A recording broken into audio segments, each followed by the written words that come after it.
సర్వాధికారి సర్వసృష్టికర్త జయరక్షకుడా నీ ఘనమైన నామము కొరకే నిన్ను కొనియాడుతూ దేవా ఈ సృష్టి యావత్తును నీ నోటి మాట ద్వారా కలుగు చేసిన మా గొప్ప దేవా నిన్ను కొనియాడుతూ నీ నామాన్ని గొప్ప చేస్తూ నీ మరణ పునరుద్ధానములో మమ్మల్ని పాలువారిగా చేస్తూ నీ రాజ్యమునకు హక్కుదారులుగా అనుగ్రహిస్తున్న నీ ప్రేమ కొరకే నిన్ను కొనియాడుతూ ఉన్నాను. ఈ దినము కాపరులు, నాయకులు, పరిచారకుల కొరకు ప్రార్థిస్తున్నాను. ఆత్మల కాపరులు విశ్వాసులకు క్రీస్తు మాదిరిగా ఉండులాగున, ప్రభు వలె వారు మాదిరిగా ఉండులాగున వారి కొరకు ప్రార్థిస్తున్నాను. కాపరుల కుటుంబము సంఘమునకు మాదిరిగా ఉండులాగున ప్రార్థిస్తున్నాను. కాపరులు పాపంతోనూ లోకముతో రాజీ పడకుండా వారిని ఆ రీతిగా దేవా నీ నామ మహిమార్థమే వాడుకు వారు వారి సేవలో నమ్మకముగా యథార్థముగా పనిచేయట కొరకు ప్రార్థిస్తున్నాను. వారి పట్ల కనికరించు. సంఘంలోని సంఘ పెద్దల కొరకు ప్రార్థిస్తున్నాను. వారికి అప్పగించిన పనిలో సేవకునితో సహకారులు ఉన్నట్లు సహాయం చేయి. సంఘములో అధికారుల కొరకు వారు పోట్లాడకుండా వారి మధ్య ఏ గొడవలు మనస్పర్ధలు లేకుండా సహాయం చేయి. కాపరులు విశ్వాసులు ఆత్మీయ జీవితం గురించి శ్రద్ధ కలిగి ఉండులాగున ప్రార్థిస్తున్నాను. సేవకులు కాపరులుగా ఉన్నవారు విశ్వాసులు ఆత్మీయ ఎదుగుదల కొరకు వారిని అభిషేకించి వాడుకు. కాపరులు, నాయకులు మరియు దేవుని పరిచర్య చేయు ప్రతి ఒక్కరూ ఆత్మీయ జీవితము నేను ఎదుగుదల కొరకు ప్రార్థిస్తున్నాను. పాపములో లోకములో దిగజారి విశ్వాస జీవితంలో పడిపోయిన కాపరులు మరియు దేవుని సేవ చేసే ప్రతి ఒక్కరూ తిరిగి దేవునితో సహవాసం కలిగినట్లుగా ప్రార్థిస్తున్నా. దేవుని పని చేసే ప్రతి ఒక్కరూ మంచి పోరాడుట్లో విశ్వాసం కాపాడు కొరకే ప్రార్థిస్తున్నాను. వారి పట్ల కనికరం చేత వారిని తృప్తిపరచమని దేవాని వాక్య వెలుగుల యెహోవా ఈరే అనే ఛానల్ ద్వారా మాతో మాట్లాడమని యేసు నామంలో వేడుకుంటున్నాం తండ్రి, ఆమేన్.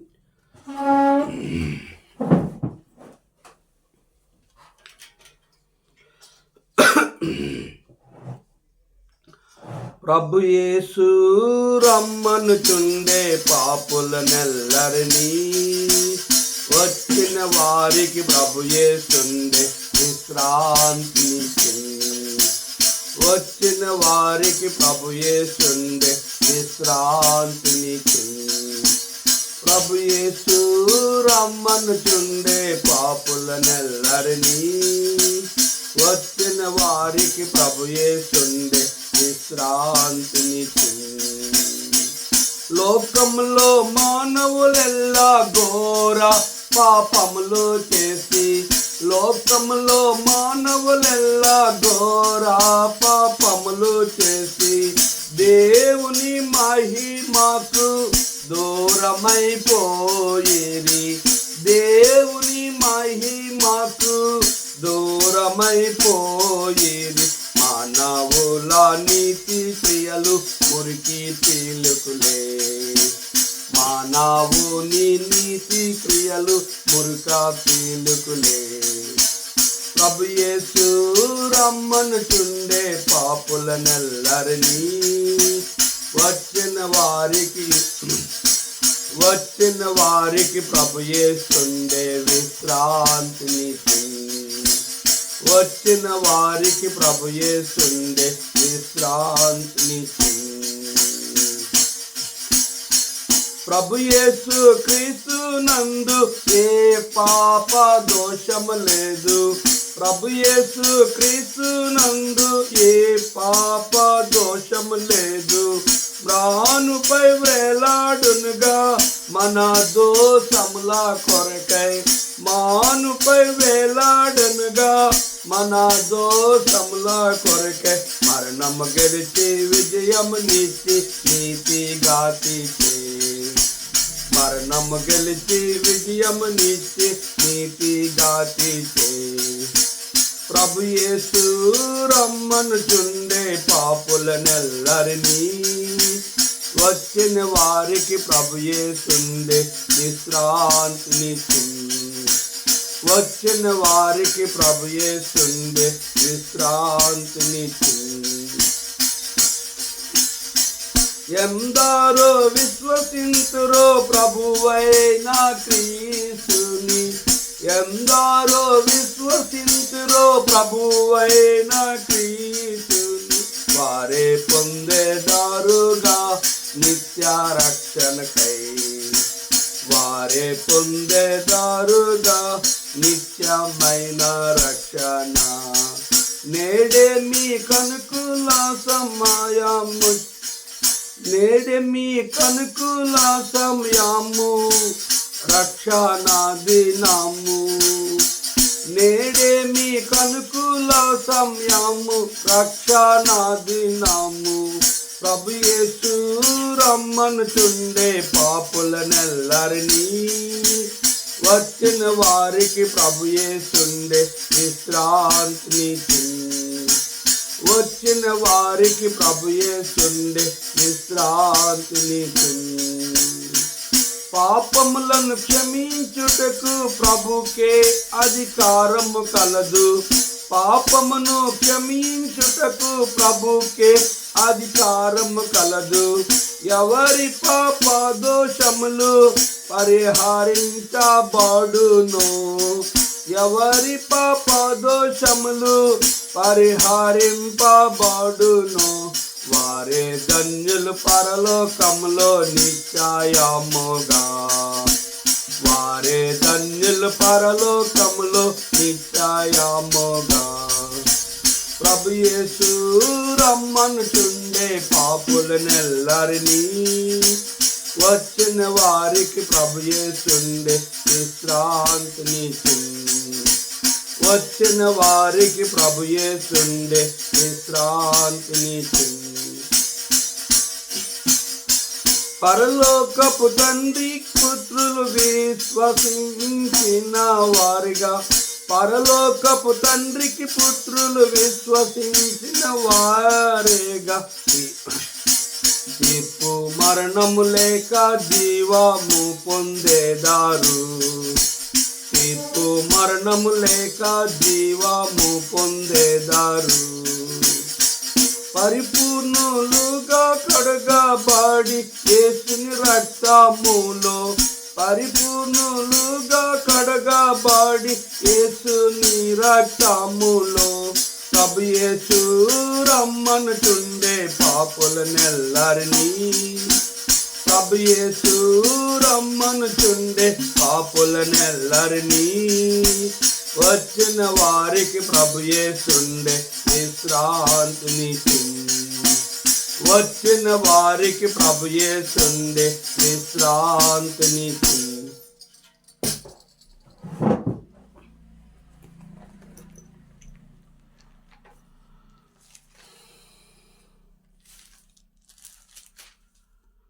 మొదటి కొరింథీ పత్రిక 8వ అధ్యాయము మళ్ళా చదువుకుందాం. విగ్రహములకు బలిగా అర్పించిన వాటి విషయము మనమందరము జ్ఞానము గలవారమని ఎరుగుదుము. జ్ఞానము ఉప్పొంగు చేయను కానీ ప్రేమ క్షేమాభివృద్ధి కలుగు చేయను. ఒకడు తనకేమైనా తెలియననుకొని ఉంటే తాను తెలుసుకొనవలసినట్టు ఇంకను ఏమియో తెలుసుకున్నవాడు కాడు. ఒకడు దేవుని ప్రేమించిన యెడల అతడు దేవునికి ఎరికైన వాడే. కాబట్టి విగ్రహములకు బలిగా అర్పించిన వాటిని తినుటి విషయము లోకమందు విగ్రహము వట్టిదనియు, ఒక్కడే దేవుడు తప్ప వేరొక దేవుడు లేడని ఎరుగుదుము. బలే బాలే మాట, బంగారు మాట, బైబిల్లో మాట, యేసు మాట. బలే బాలే మాట, బంగారు మాట, బైబిల్లో మాట, యేసు మాట. నా జీవితాన నీ జీవితాన మరువాని మాట, యేసు మాట. నా జీవితాన నీ జీవితాన మరువాని మాట, యేసు మాట. మొదటి కొరింథీ పత్రిక 8వ అధ్యాయము 1వ వచనాన్ని ముందుగా విన్నాం. 2వ వచనాన్ని, ఒకడు తనకేమైనా తెలియననుకొని ఉంటే తాను తెలుసుకున్నట్లు ఇంకను ఏమీ తెలుసుకున్నవాడు కాడు.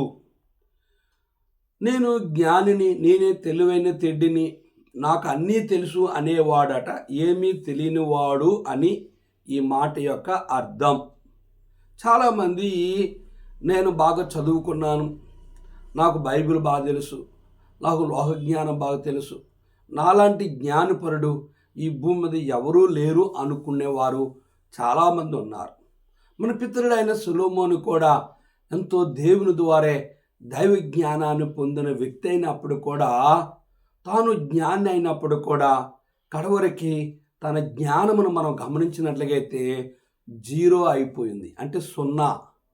అంత జ్ఞానపరుడు కూడా కడవరికి దేవునికి దూరం అయిపోయి, దేవునికి విరోధంగా జీవించి, దేవుని కోపం పుట్టించి, పాపమునకు బానిస అయిపోయి, కనుక సృష్టికర్తన దేవునికి గాయపరిచి తన జ్ఞానమును అంతటిని కూడా పరస్త్రీలని, అనేక మంది స్త్రీలను పెళ్లి చేసుకోవడం ద్వారా తన జ్ఞానం అంతా కూడా మరి నాశనం అయిపోతూ వచ్చింది.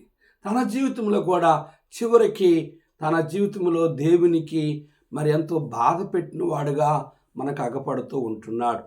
2వ వచనాన్ని మనం గమనిస్తే, ఒకడు తనకేమైనా తెలియననుకొని ఉంటే తాను తెలుసుకున్నట్టు ఇంకను ఏమియో తెలుసుకున్నవాడు కాడు.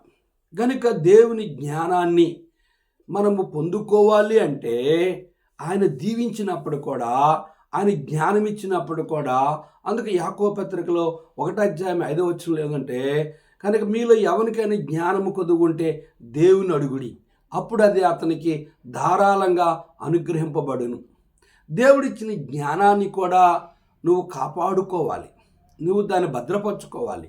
నువ్వు ఆ జ్ఞానాన్ని కొరకు ప్రతి విషయంలో, ప్రతి సమస్యలో, శ్రమ కష్టాల్లో, బాధలో, నీ కలిగిన ప్రతి ఒక్క పరిస్థితుల్లో కూడా నీ జ్ఞానమును ఉపయోగించకుండా కనుక ఇల్లు కట్టాలన్నా, పెళ్లి చేయాలన్నా, మంచి వ్యాపారం చేయాలన్నా, భూమి అమ్మాలన్నా, కొనాలన్నా, నువ్వు ఏ మంచి పని చేయాలన్నా ఒక విశ్వాసగా, ఒక సేవకుడుగా దేవుని ఎరగపడినప్పుడు కూడా నువ్వు దేవుని దగ్గరికి వెళ్ళి ఈ సమస్య వచ్చింది, దీన్ని ఎలాగ పరిష్కరించుకోవాలి, ఏమి చెయ్యాలనేది దేవుని దగ్గర మొరపెట్టి ఆయన దగ్గర నుంచి జ్ఞానమును సంపాదించుకొని ఆ సమస్యలో నుంచి, ఆ యొక్క శత్రువు చేసే ప్రతి ఒక్క ప్రణాళికలో నుంచి నీవు విడుదల పొందడానికి నీవు నీ జ్ఞానము. అందుకే మనం సామెతల గ్రంథం 3వ అధ్యాయమును మనం గమనించినట్లయితే ఇక్కడ ఒక మాట రాయబడుతూ వచ్చింది.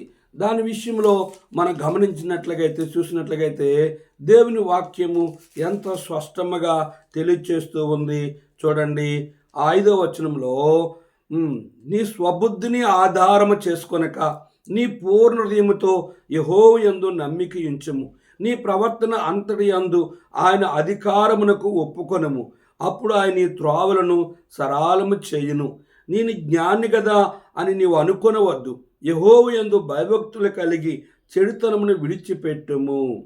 4వ వచనం కూడా మనం గమనించినట్లయితే, అప్పుడు దేవుని దృష్టి యందును మానవుల దృష్టి యందును నువ్వు దయనొంది మంచివాడవని అనిపించుకొందువు. ఎప్పుడు? 3వ వచనంలో, దయను సత్యమును ఎన్నడూ నిన్ను విడిచిపోనీయకము, వాటిని కంఠభూషణంగా ధరించుకొనము, నీ హృదయమైన పలక మీద వాటిని రాసుకొనము. 1వ వచనం, నా కుమారుడా నా ఉపదేశము మరువకము, నా ఆజ్ఞలను హృదయపూర్వకంగా గైకొనము, అవి దీర్ఘాయువును జీవముతో గడుచు సంవత్సరములను శాంతిని కలుగు చేయను. నువ్వెప్పుడు దేవునితో సత్సంబంధం కలిగి ఉంటావో అప్పుడు దేవుడు తన జ్ఞానాన్ని నీకు అనుగ్రహించి నిన్ను కాపాడువాడుగా ఉంటాడు. 3వ వచనం గమనిస్తే, ఒకడు దేవుని ప్రేమించిన యెడల అతడు దేవునికి ఎరుకైన వాడే. ఒకడు నిజంగా దేవుని ప్రేమిస్తే ఎరుకైన వాడు అంటే దేవుని దగ్గరికి వెళ్ళినవాడు, దేవుని చిత్తాన్ని కనుగొనేవాడు, దేవుని ఉద్దేశాన్ని తెలుసుకున్నవాడు, దేవుని చిత్తం లేకుండా ఏ పనియూ చేయనివాడు అందుకే మన పితరుడైన అబ్రహాము విషయంలో దేవుడు సెలవిచ్చాడు. ఆది కాండములో, నా స్నేహితుడు అయిన అబ్రహమా, నేను చేయబోయే కార్యము నేను ఏదైనా నీకు దాచుదనా అంటూ దేవుడే అబ్రహాము దగ్గరకు వచ్చి మాట్లాడినట్లుగా మనం గమనిస్తున్నాం. కనుక అబ్రహాము దేవుని దగ్గరికి, దేవుడే అబ్రహాము దగ్గరికి వచ్చి నేను చేయబోయే కార్యము నేను నీకు దాచుదనా అని అబ్రహాముతో దేవుడు మాట్లాడినట్లుగా మనకి అర్థమవుతుంది. ఆది కాండంలో మనం గమనించిన 18వ అధ్యాయంలో చూడండి, ఇక్కడ ఒక చక్కని మాట రాయబడ్డది. 16వ వచనం, అప్పుడు ఆ మనుషులు అక్కడి నుండి లేచి సొదొమ తట్టు చూచిరి. అబ్రహాము వారిని సాగనంపుటకు వారితో కూడా వెళ్ళెను. అప్పుడు యెహోవా, నేను చేయబో కార్యము అబ్రహామునకు దాచెదనా? అబ్రహాము నిశ్చయముగా బలముగల గొప్ప జనమగును. అతని మూలముగా భూమిలోని సమస్త జనములు ఆశ్చర్యింపబడును. కనుక మనం గమనించినట్లయితే 19వ వచనం కూడా, ఎట్లనగా యెహోవా అబ్రహామును గూర్చినది చెప్పినది అతనికి తెలియనట్లుగా తన తరువాత తన పిల్లలను తన ఇంటి వారును నీతి న్యాయమును జరిగించుచు యెహోవా మార్గమును గైకుంటకు అతడు వారికి ఆజ్ఞాపించినట్లు నేను అతన్ని నెరిగి ఉన్నాను అనెను. అబ్రహాము దేవుని ఎరిగి ఉన్నాడు, యెహోవా అబ్రహాముని ఎరిగి ఉన్నాడు. అందుకే అంటున్నాడు, నేను చేయబో కార్యమును నేను అబ్రహాముకు దాచెదనా. కనుక ఒక విశ్వాసిగా, ఒక సేవకుడుగా ప్రతి చిన్న చిన్న సమస్య కూడా, కఠినమైన సమస్య కూడా, కనుక నీ జ్ఞానాన్ని, నీకు వచ్చిన కష్టము, ఆ బాధ, ఆ నిందలు, అవమానము, ఆ యొక్క ఆర్థిక పరిస్థితులు, ఉద్యోగములేమి, వివాహ విషయంలో, కనుక నీ కలిగిన భార్య ద్వారా, భర్త ద్వారా, పిల్లల ద్వారా వచ్చిన ప్రతి సమస్య విషయంలో కూడా నేను జ్ఞానపరుడానికని నువ్వు అనుకోకుండా, నువ్వు దేవునికి ఎరికైన వాడవై దేవుని సన్నిధానికి వెళ్ళి ఆయన దగ్గర నువ్వు మొరపెట్టినప్పుడు ఆయన నీకు తోడుగా ఉండి, నువ్వు ఆయన్ని ప్రేమిస్తే ఆయన నిన్ను ప్రేమిస్తాడు.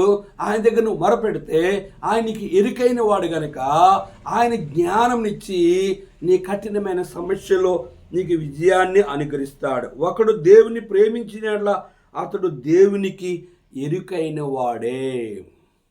కనుక అబ్రహాము దేవుని ప్రేమించాడు, దేవుడు అబ్రహామును ప్రేమించాడు. అబ్రహాము అక్కడ 50 మంది ఉంటే, 40 మంది ఉంటే, 30 మంది ఉంటే, 20 మంది ఉంటే, కడవరగా 10 మంది ఉన్న రక్షిస్తానంటే 10 మంది కూడా లేరు. కానీ అబ్రహామును బట్టి సొదొమలో ఉన్న లోతు భార్యని, లోతు 2 కూతుర్ని తన దూతలను పంపించి వారిని దేవుడు అబ్రహామును బట్టి వారిని రక్షిస్తూ వచ్చాడు. ప్రియ సహోదరి సహోదరుడా, ప్రియ దేవుని సేవకులారా, ప్రియ విశ్వాసులారా, మన జీవితంలో మనము దేవునికి ఎరికైన వారమై ఉండాలి, దేవునికి స్నేహితులుగా ఉండాలి. దేవుని ప్రేమించిన వారుగా ఉన్నప్పుడు మనకు వచ్చిన భయంకరమైన కష్టాల నుండి, ఆపదముల నుంచి, శత్రువు కార్యాల నుంచి, తోటి సేవకులు కీడి చేసిన, తోటి విశ్వాసులు నీకు హాని చేసిన, నువ్వు ఆయన మీద పడినప్పుడు ఆ యొక్క హాని, ఆ కీడే నీకు మేలుగా చేయగలిగే దేవుడు ప్రభు అయిన యేసుక్రీస్తు వారు. 4వ వచనం, కాబట్టి విగ్రహములకు బలిగా అర్పించిన వాటిని తినుట విషయము లోకమందు విగ్రహము వట్టిదనియు ఒక్కడే దేవుడు తప్ప వేరొక దేవుడు లేడని ఎరుగుదుము. దేవతలు అనబడువారును ప్రభువులు అనబడువారును అనేకులు ఉన్నారు. గమనించాలి.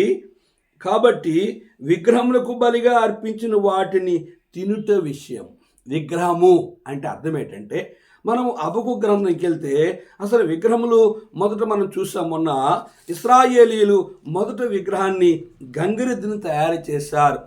తర్వాత ఆ రీతిగా విగ్రహాలు పలు రకాలుగా మానవుడివి, పురుషులవి, స్త్రీలవి, కడవరికి భూమి మీద ఉన్న చతుష్పాద జంతువులన్నిటినీ కూడా దేవులుగా పూజించే ఈ దినాల్లో చూడండి, హబక్కు ఏమి చెప్పాడు?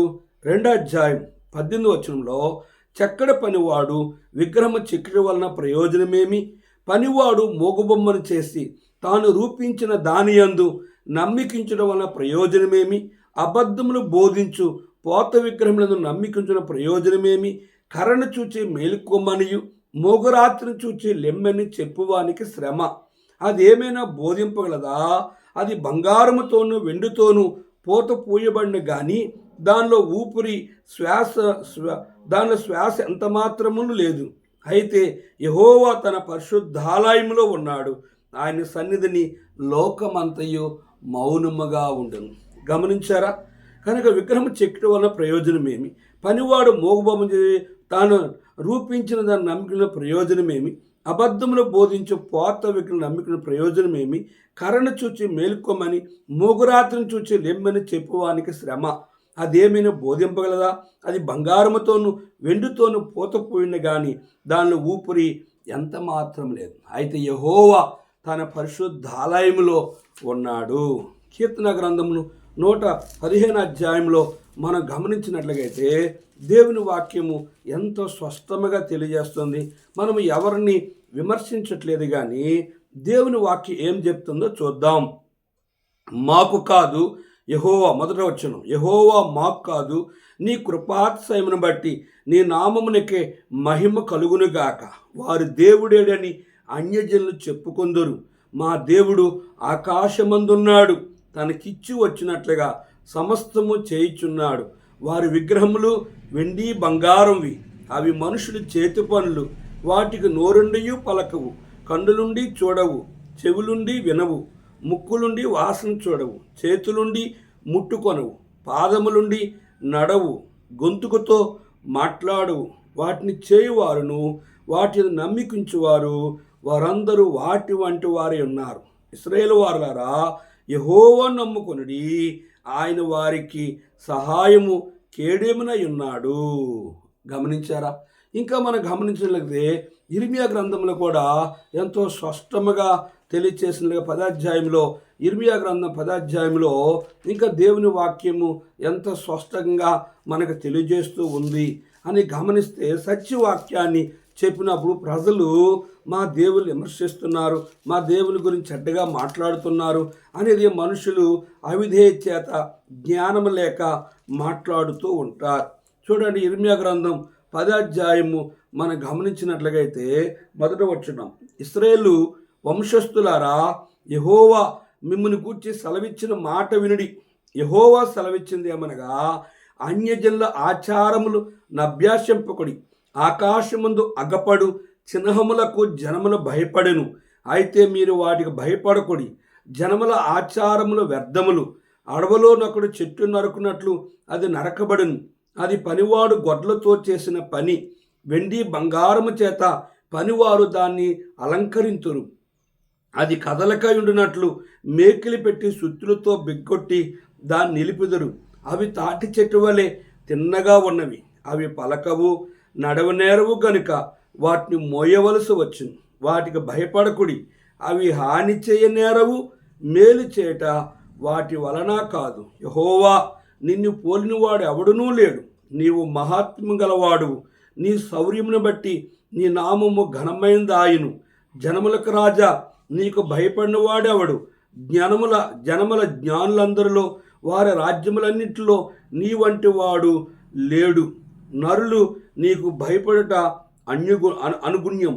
జనులు కేవలము పశుప్రాయులు, అవివేకులు. బొమ్మల పూజ వల్ల వచ్చే జ్ఞానము వ్యర్థము.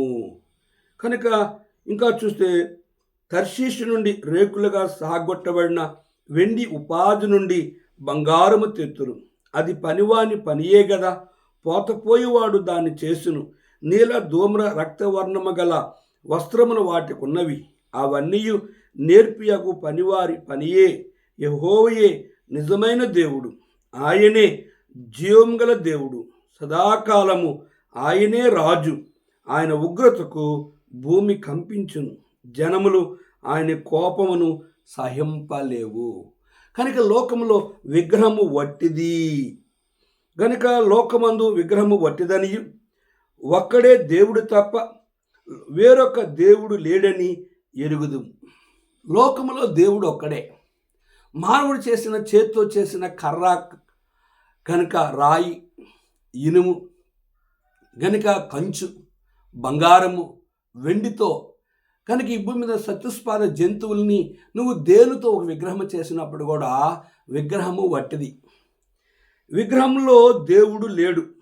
కనుక చూసినట్లయితే లోకమందు విగ్రహము వట్టిదనియు, ఒక్కడే దేవుడు తప్ప వేరొక దేవుడు లేడని, దేవతలు అనబడవారును ప్రభువులు అనబడవారు అనేకులు ఉన్నారు. దేవతలు అనబడవారు ప్రభువులు అనబడవారు అనేకులు ఉన్నప్పుడు కూడా చూడండి, కొలసే పత్రికల్లో దేవుని వాక్యము ఏమి సెలవిస్తుందో మనం చూసినట్లయితే, లోకమందు దేవుడు ఉన్నాడు, ఒక్కడే దేవుడు.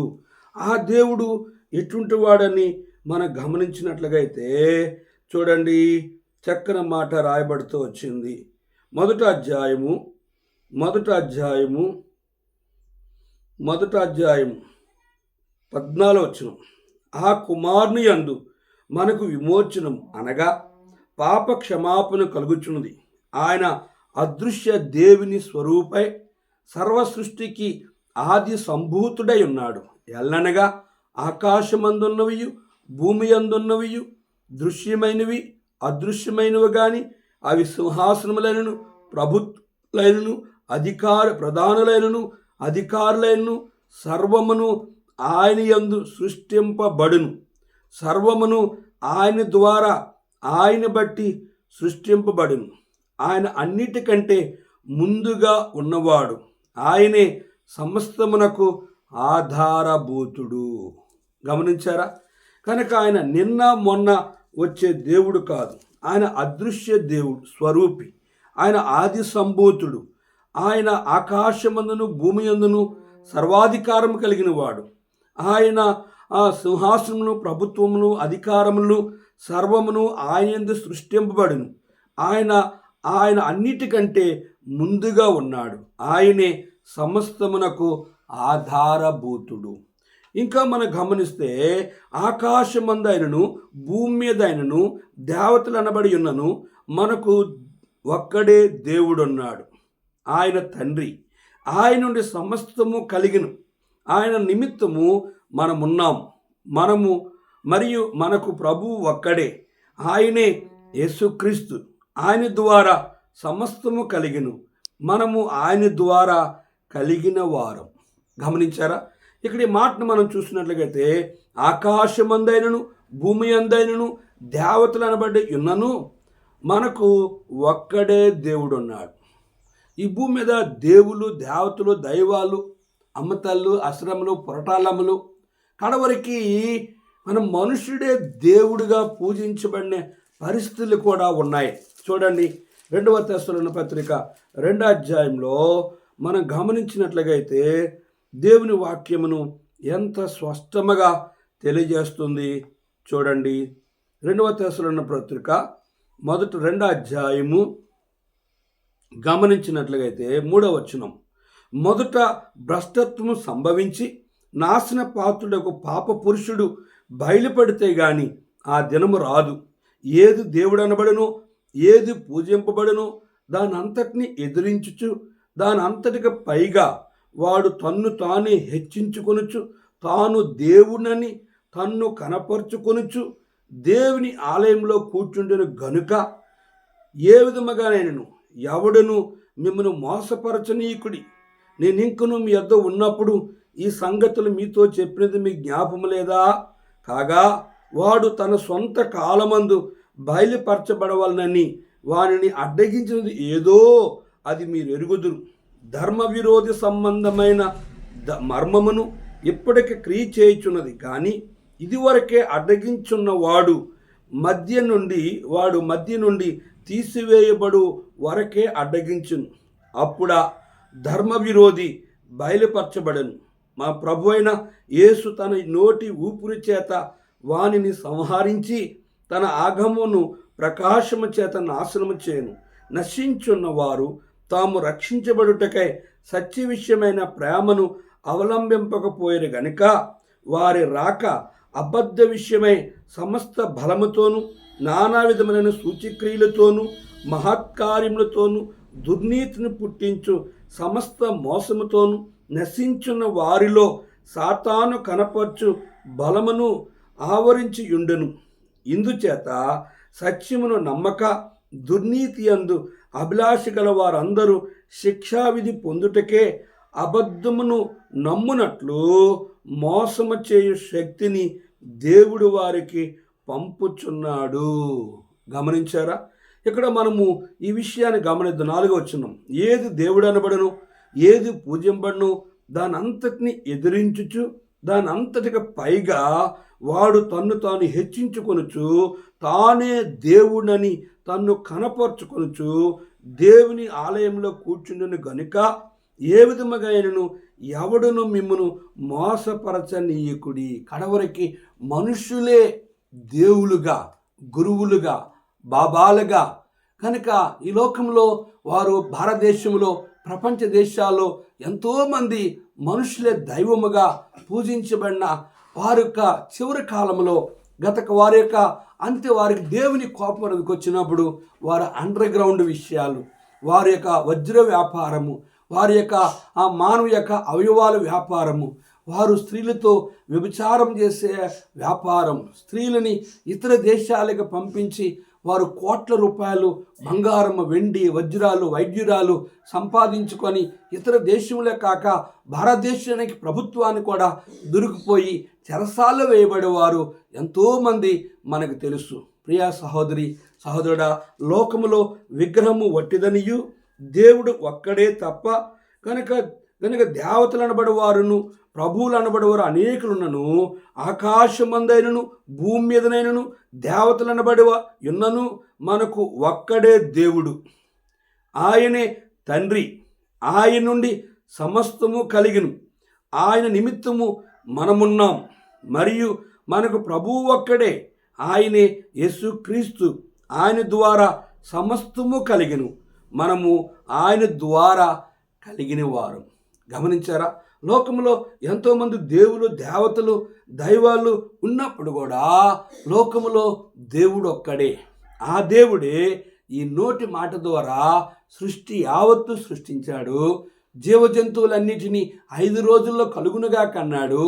6వ రోజు తన స్వరూపం, తన పోలికనిచ్చి తన జీవాన్ని అనుగ్రహించాడు.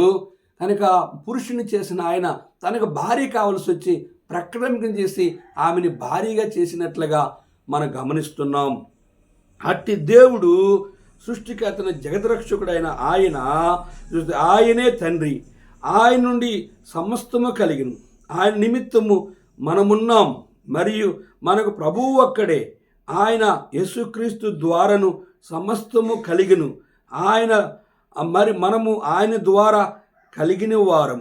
ఇంకా మనం గమనించినట్లుగా ఇక్కడ చక్కని మాట, మనకు ఒక్కడే దేవుడు ఉన్నాడు, ఆయనే తండ్రి, ఆయన నుండి సమస్తము కలిగిను. గమనించారా? ఒక్కడే దేవుడు, ఆయన నుండే ఆయన స్వరూపము, ఆయన పోలిక, ఆయన జీవము మనలో ఉంది. అట్టి సృష్టికర్తైన దేవుణ్ణి నువ్వు ఆరాధించడం అనేది ఎంతో క్షేమకరమైంది. చూడండి, మొదటి తెస్సలోని పత్రికలో 5వ అధ్యాయంలో మనం గమనించినట్లుగైతే ఇక్కడ చక్కని మాట రాయబడ్డది. 18వ వచనం, దేవుని మూలంగా పుట్టి ఉన్నవాడు ఎవడను పాపము చేయడని ఎరుగుదుము, దేవుని మూలంగా పుట్టినవాడు తను భద్రం చేసుకున్న గనుక దుష్టుడు వాడిని ముట్టడు. మనము దేవుని సంబంధులమనియు లోకమంతా దుష్టుని యందు ఉన్నదని ఎరుగుదుము. దుష్టుని యందు అంటే దుష్టుని యందు పడి ఉన్నదని ఎరుగుదుము. కనుక ఇక్కడ గమనించినట్లుగైతే మనము దేవుని సంబంధులమనియు లోకమంతా దుష్టుని యందు ఉన్నది ఎరుగుదుము. మనము సత్యవంతుడైన వాణ్ణి ఎరగవలనని దేవుని కుమారుడు వచ్చి మనకు వివేకం అనుగ్రహించున్నాడని ఎరుగుదుము. మనము దేవుని కుమారుడైన యేసుక్రీస్తునందున్న వారమై సత్యవంతుని అందున్నాం. ఆయనే నిజమైన దేవుడును నిత్య జీవమునై ఉన్నాడు. చిన్నపిల్లలారా, విగ్రహము జోలికి పోకుండా జాగ్రత్తగా చూచుకొనుడి, జాగ్రత్తగా ఉండుడి. గమనించారా? మనము దేవుని కుమారుడైన యేసుక్రీస్తునందున్న వారమై సత్యవంతుని ఉన్నాం. ఆయనే నిజమైన దేవుడును నిత్య జీవమునై ఉన్నాడు. కనుక దేవుడు ఒక్కడే, దేవునికి నరునికి మధ్యవర్తి ఒక్కడే, ఆయనే క్రీస్తు యేసని నరుడు అని ఫిలిప్పీ పత్రిక 2వ అధ్యాయంలో 5వ వచనంలో మనకు కనిపిస్తుంది. చూడండి, క్రీస్తు యేసును ఇక్కడ గమనించినట్లుగైతే ఆయన 6వ వచనం, ఆయన దేవుని స్వరూపము కలిగిన వాడై ఉండి దేవునితో సమానముగా ఉండుట విడిచిపెట్టకూడని భాగ్యముని ఎంచుకొనలేదు కానీ మనుషుని పోలుగ్గా పుట్టి దాసుని స్వరూపము ధరించుకొని తన్ను తాను రిక్తినిగా చేసుకొనెను. మరియు ఆయన ఆకారమందు మనుషుడుగా కనబడి మరణము పొందినంతగా అనగా సిలువ మరణము పొందినంతగా చూపిన వాడై తన్ను తాను తగ్గించుకొను. అందుచేతను పరలోకముందున వారిలో కానీ భూమి మీద ఉన్న వారిలో కానీ భూమి క్రింద ఉన్న వారిలో కానీ ప్రతి వాని మోకాలు యేసు నామములో వంగినట్లు ప్రతి వాని నాలికయు తండ్రిన దేవుని మహిమార్థమై యేసుక్రీస్తు ప్రభువును ఒప్పుకున్నట్లను దేవుడు ఆయనను అధికముగా హెచ్చించి ప్రతి నామమునకు పైనామమును ఆయనకు అనుగ్రహించును. ఆయనే సృష్టికర్తను దేవుడు, ఆయనే జగరక్షకుడు, ఆయనే నీ పాపాన్ని విమోచించి నరకం విడిపించి మోక్షానికి నిన్ను ఆయన ఆహ్వానిస్తున్నాడు. ఇదే అనుకూల సమయం, ఇదే రక్షణ దినము. ఇప్పుడే ఆయన నిన్ను ప్రేమిస్తూ ఉన్నాడు. నీ కొరకు తన రక్తాన్ని కాచాడు, చనిపోయి తిరిగి లేచాడు. ఉన్న స్థలంలోనే యేసు ప్రభువా నిన్ను పాపిని, నువ్వే ఈ లోకములో దేవులు దేవతలు దైవాలు మనుషులే దైవముగా పూజించబడిన ఈ దినాల్లో నీవే దేవుడు అని ఎరిగాను. నీ రక్తములో నా పాపమును కడుగని నీ నోటితో పాపం ఒప్పుకొని నీ హృదయమందుని విశ్వసించి నీ నోటితో ప్రార్థించిన యెడల యేసు రక్తం ద్వారా నీ ప్రతి పాపము కడగబడుతుంది, నరకము విడుదలవుతుంది, నిత్యరాజ్యమైన మోక్షాన్ని అనుభవించగలుగుతావు. కనుక హృదయాన్ని కఠిన చేసుకొని కనుక నువ్వు దేవునికి దూరం, సృష్టికర్త దేవునికి దూరం అయితే నరకముంది, పరలోకముంది. ఏది కావాలో నీవే తేల్చుకో. జీవగల తండ్రి, ఏ ఒక్క ఆత్మ నా నరకానికి పోకుండా సృష్టికర్తను దేవుడు అని నిన్ను ఎరిగి అయా నీ రక్తముల కడగబడి నరకము తప్పించబడి నీ రాజ్యమును సంపాదించుకున్న వారుగా నీ ప్రజలైన వారిని సిద్ధపరచమని యేసు నామంలో అడిగి వేడుకుంటున్నాం తండ్రి, ఆమేన్. మన పరమ తండ్రి దేవుని ప్రేమ, కుమారుడైన యేసుక్రీస్తు వారి కృప, పరిశుద్ధాత్మక అన్య సహవాసము తాను ప్రేమించు వారికి ఇక ప్రజలను తోడుండి సహాయము చేయునుగాక, ఆమేన్. ప్రభు యేసు రమ్మనుచుండే పాపులనెల్లరని, ప్రభు యేసు రమ్మనుచుండే పాపులనెల్లరని, వచ్చిన వారికి ప్రభు యేసుండే విశ్రాంతినిచ్చిన్, వచ్చిన వారికి ప్రభు యేసుండే విశ్రాంతినిచ్చిన్. Praise the lord.